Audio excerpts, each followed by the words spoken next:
Episode 1: The Transition, the Dying of the Light. The air in London doesn't move, it crouches. It is a wet, soot-stained blanket that smells of charred coal and the rot of 800,000 lives, and I am the man who must reach into its gut. I remember the fields of Suffolk, the way the air there felt thin and silver, like a sheet of hammered tin. But that life is a ghost. Now, the midnight bell is my sunrise. My transition into this trade wasn't a choice. It was a slow drowning in debt and desperation, until the only thing left to sell was my nose and my dignity.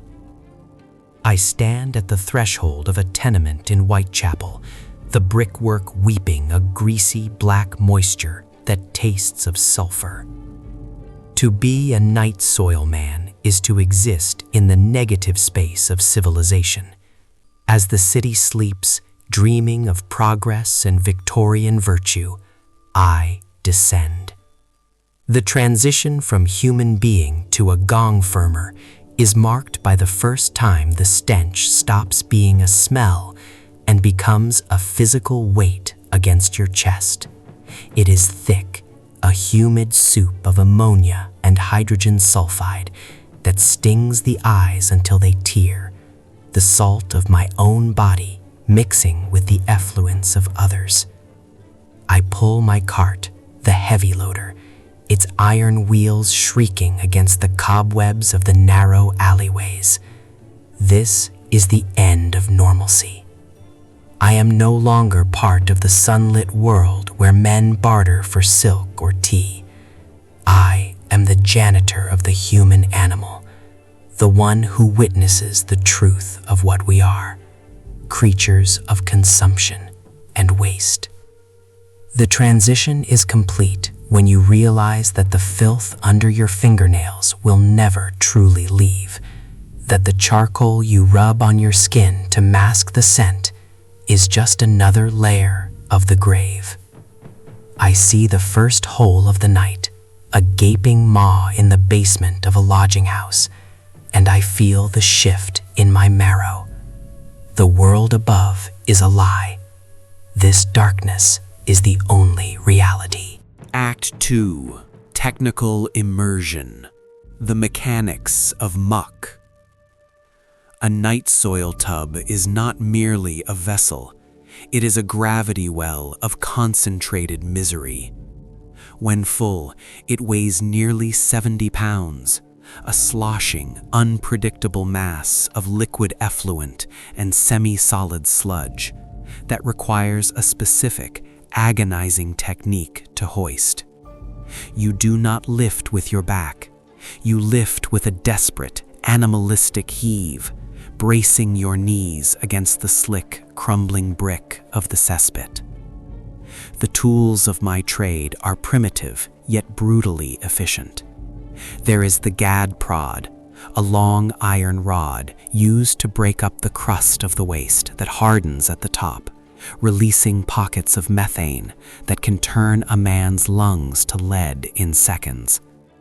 Then there is the bucket, galvanized steel, rimmed with rust that bites into the palms. The consistency of the soil varies with the neighborhood. In the wealthier districts, it is a pale, watery slurry, thin from the excessive use of water closets that are supposed to be the future, but only serve to flood the old pits. In the slums, it is a dense black peat, heavy as wet clay and twice as stubborn. The biological mechanics of the environment are a masterclass in decay. As I stir the pit, the heat is the first thing that hits, a low, thrumming warmth generated by the billions of bacteria feasting in the dark. It is a living thing. The ammonia vapor is so concentrated it bleaches the color from my leather apron and turns my hair to the texture of dry straw. Every movement must be calculated.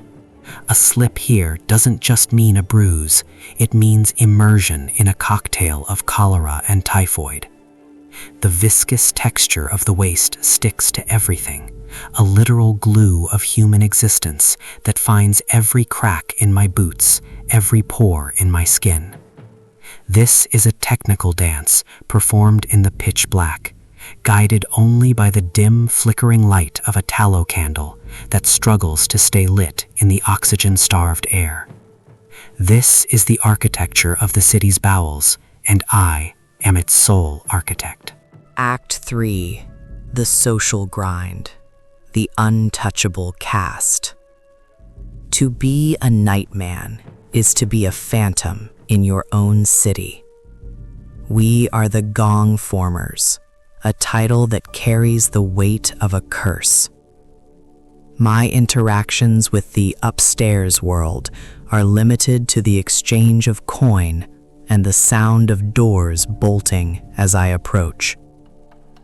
I have seen the way a gentleman pulls his coat tight and crosses the street when the wind carries my scent, a look of primal disgust that strips away my humanity more effectively than any lash. Even the beggars look down on us. Within our own circle, the hierarchy is rigid and grim. The master nightman owns the carts and the contracts.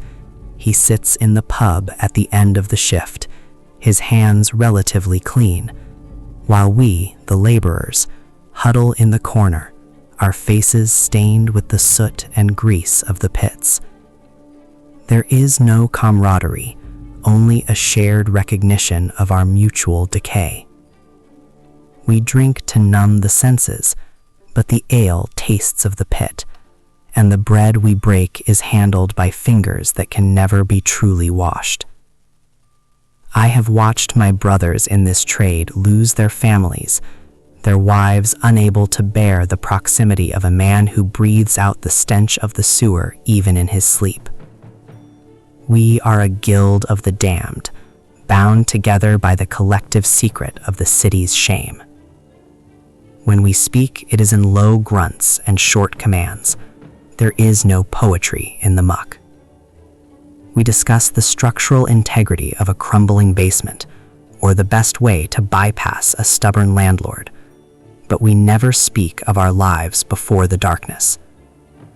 The social grind is a slow erosion of the ego, a constant reminder that in the eyes of the crown and the church, we are barely distinguishable from the refuse we haul. We are the necessary evil, the dirty secret of the empire, and the isolation is a physical ache that rivals the strain in my shoulders. Act 4. The escalation. The black hole of Spitalfields. It happened on a Tuesday in the heart of Spitalfields, in a cellar that hadn't been emptied in a decade. The air was so thick with choke damp that the candle went out the moment I stepped off the ladder. I was working with a boy, no older than 14, who was tasked with holding the rope. The pit was an abyss, a 10-foot-deep reservoir of filth that had fermented into a volatile, bubbling mass. As I struck the gad prod into the center to break the crust, the ground beneath me simply vanished. The brickwork, eaten away by a century of acidic vapor, collapsed like wet paper. I fell. The sensation was not one of falling through air, but of being swallowed by a warm, heavy throat. The waist closed over my head, a lightless, suffocating pressure that forced its way into my mouth and nostrils. I couldn't scream. To scream was to drown faster. The taste was a metallic, bitter explosion of copper and rot. I felt the boy pulling on the rope, but the suction of the sludge was too great. I was a fly in amber, a piece of detritus caught in the city's throat. Every muscle in my body screamed in a different key of agony as I fought the viscosity of the waste. The escalation of terror was absolute. There was no logic, only the frantic lizard brain impulse to reach the surface. My fingers clawed at the crumbling walls, tearing my nails to the quick, until I found a rusted iron pipe. I pulled myself out, inch by agonizing inch, dripping with a substance so foul that even I, a man of the trade, vomited until my stomach was empty. That night, I didn't just clean a pit, I became the pit. The realization that I was nearly buried alive in the very thing I spent my life removing was a psychological fracture that would never heal. Act 5. Psychological fallout. The internal disintegration. After the collapse, the world began to smell of nothing but iron. My olfactory nerves, battered by years of ammonia, finally surrendered, leaving me in a sensory vacuum where I could no longer smell the rain or the bread, only the phantom memory of the pit. This loss of sense was the beginning of the end for my mind. I started to see the city not as a collection of buildings and people, but as a giant heaving organism that existed solely to produce waste.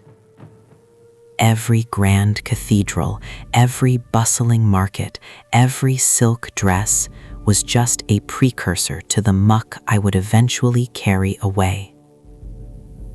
I found myself standing on London Bridge, watching the Thames, that great open sewer, and feeling a kinship with the sludge that most men would find insane. I began to talk to the shadows in the pits, whispering to the ghosts of the things I found: discarded wedding rings, tiny bones that were never supposed to be found, the physical evidence of 1,000 secret sins. The psychological fallout was a slow descent into a specific kind of madness where the line between the self and the soil blurred. I would catch my reflection in a dark puddle and see a man composed of shadows and filth, a creature that didn't belong in the sunlight. I stopped trying to wash. What was the point? The stain was in the blood, in the very marrow. I felt a profound sense of existential vertigo, a realization that I was the only one who saw the world for what it truly was. The city was a beautiful mask covering a rotting face, and I was the only one brave enough, or broken enough, to look it in the eye. The disintegration was quiet, a steady peeling away of the layers of my identity until there was nothing left but the function. I am the man who carries the waste. I am the waste. Act 6. The final sensory data. The ultimate conclusion. The end comes not with a bang, but with a final visceral understanding of the cycle. I am standing at the edge of the shooting grounds in the marshes, where we dump the loads at dawn. The sun is a pale, sickly disk struggling to pierce the London fog, turning the mounds of night soil into a landscape of bruised purples and sickly greens. My hands are permanently curled into the shape of the bucket handle, the skin as tough and scarred as an old boot. I can feel the grit of the city in my teeth, a permanent metallic tang that tastes of pennies and coal dust. The final sensory data is the sound of the waste hitting the ground, a heavy, wet thwack that echoes across the empty marsh. It is the sound of a life spent in the service of nothingness. I look at my boots, caked in layers of muck that have dried into a hard gray shell, and I realize that I have become a geological layer of London itself. I am the foundation upon which the Victorian era is built. Without me, the grand houses would choke on their own filth. The streets would be impassable. the plague would return to claim the crown. Yet as I stand here in the cold morning air, I feel a strange, hollow peace. The stench no longer offends me, it is the smell of home. I have reached the ultimate conclusion. The human condition is one of inevitable decay, and to be a night soil man is to be the only one who doesn't look away from the truth.